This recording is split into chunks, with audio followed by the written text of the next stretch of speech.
ನಮಸ್ಕಾರ, ನಾನು ಶಿಲ್ಪಾ. ಮನೆ ಪಾಕಕ್ಕೆ ಮತ್ತೊಮ್ಮೆ ಸ್ವಾಗತ. ನಮ್ಮ ಇವತ್ತಿನ ರೆಸಿಪಿ ಖಾರ ಬಾತ್.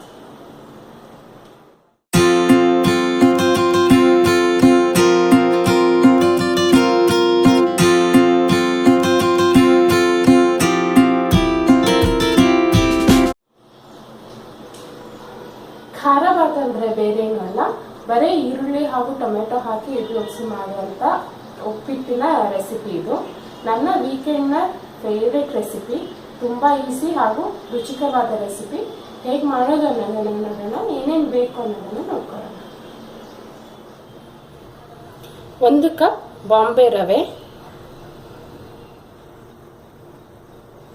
2 ಚಿಕ್ಕ ಈರುಳ್ಳಿ ಸಣ್ಣದಾಗಿ ಹೆಚ್ಚಿಕೊಂಡಿರೋದು,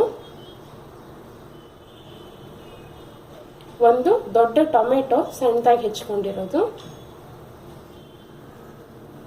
1/4 ಕಪ್ ಗ್ರೀನ್ ಪೀಸ್,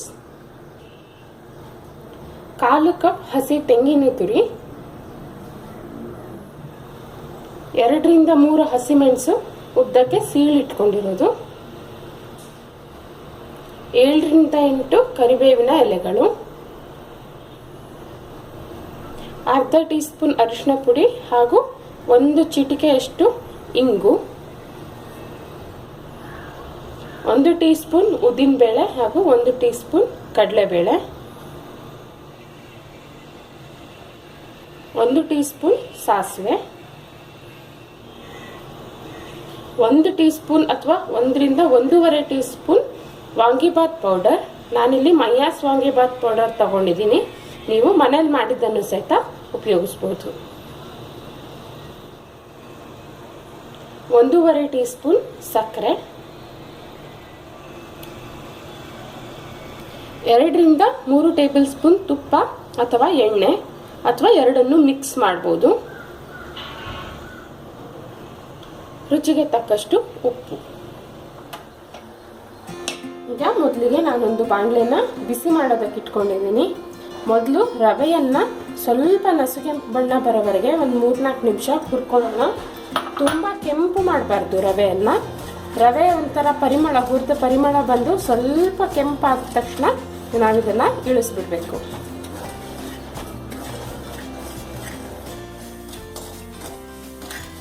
ಈಗ 3 ನಿಮಿಷ ಆಗಿದೆ.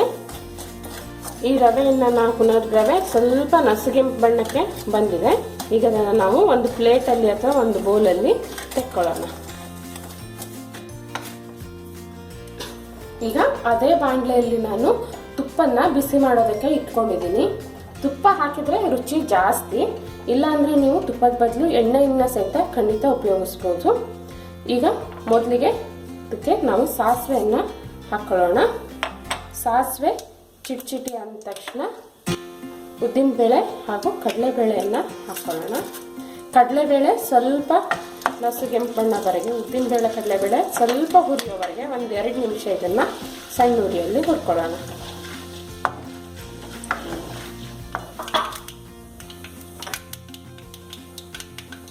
ಈಗ ನೆಕ್ಸ್ಟ್ ನಾವಿದಕ್ಕೆ ಹಸಿಮೆಣಸು, ಅರಿಶಿನ ಹಾಗೂ ಇಂಗು ಇದಿಷ್ಟನ್ನು ಹಾಕಿ ಒಂದ್ಸಲ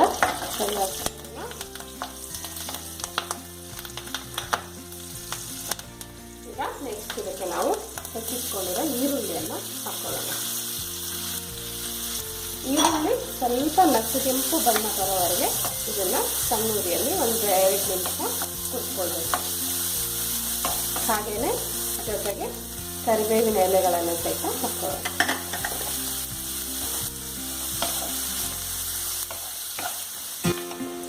ಈರುಳ್ಳಿ ಹುರಿಯೋಷ್ಟರಲ್ಲಿ ನಾನಿಲ್ಲಿ 3 ಕಪ್ನಷ್ಟು ನೀರನ್ನು ಬಿಸಿ ಮಾಡೋದಕ್ಕೆ ಇಟ್ಕೊಂಡಿದ್ದೀನಿ. 1 ಕಪ್ ರವೆಗೆ 3 ಕಪ್ನಷ್ಟು ನೀರನ್ನು ಇಟ್ಕೊಂಡಿದ್ದೀನಿ.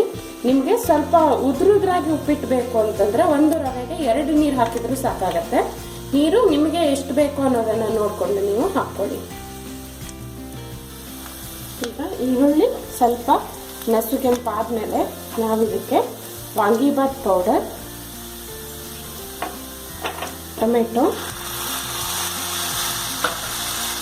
ಗ್ರೀನ್ ಪೀಸ್ ಹಾಕಿ ಸರಿಯಾಗಿ ಮಿಕ್ಸ್ ಮಾಡಿ 1-2 ನಿಮಿಷ ಟೊಮೆಟೊ ಸ್ವಲ್ಪ ಮೆತ್ತಗಾಗೋವರೆಗೆ ಇದನ್ನು ಬೇಯಿಸ್ಕೊಳ್ಳೋಣ.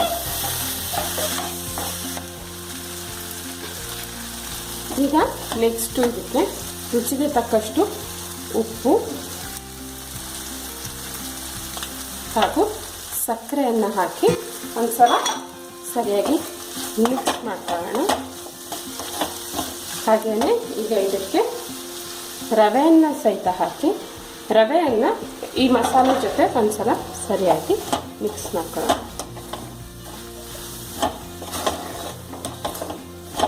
ಈಗ ನಿಧಾನಕ್ಕೆ ಬಿಸಿಯಾಗಿರೋ ನೀರನ್ನು ಕುದಿ ನೀರನ್ನು ನಿಧಾನಕ್ಕೆ ಇದಕ್ಕೆ ಹಾಕ್ಕೊಳ್ಳೋಣ.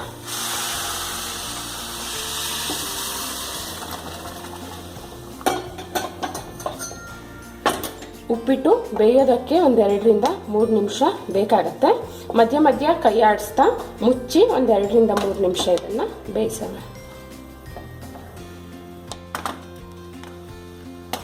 ಈಗ ನೀರು ಸುಮಾರಿಗೆ ಆರಿ ಸ್ವಲ್ಪ ದಪ್ಪ ಆಗಿದೆ.